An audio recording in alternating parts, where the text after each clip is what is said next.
Mga kaludi, mauni ang beach sa Bunbun. Naligo na sa pag-birthday sa akong anak na si Roxette.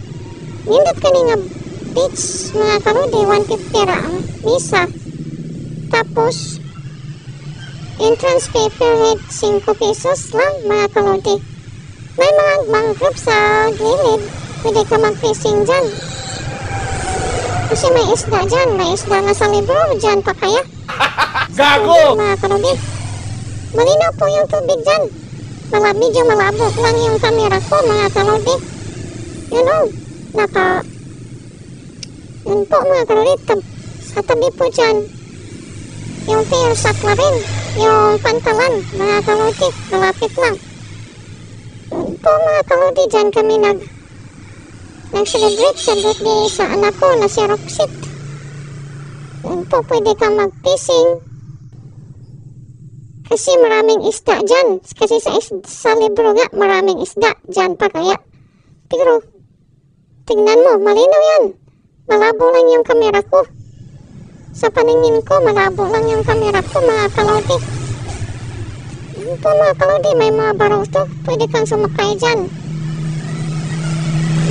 Yun po mga kalodi, kung pumunta ka dyan sa may Bunbun. Diretso lang po sa Maay Barangay Hall sa likod sa may boardwalk, mga kaludi.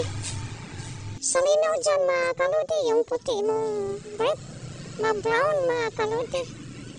Yun po, kaya hindi na kailangan magtina kayo kasi kailangan kayo magtina ng iyong brief. Dyan lang kayo maliligo sa Bunbun. Yun, mga kaludi. Kaya siguro tinawag tong Bunbun kasi mabunbun yan, mga kaludi. Yun po mga kaludis, yung si Baby James ko, naligo. Yun, nakadilaw na dyan, siya yun. Yun o, tuwang-tuwa. Yun o, tinuro yung drone ko, mga kaludi. Yun po mga kaludi. Yun po ang Bunbun Beach Resorts. Napakalinaw ang tubig, mga kaludi.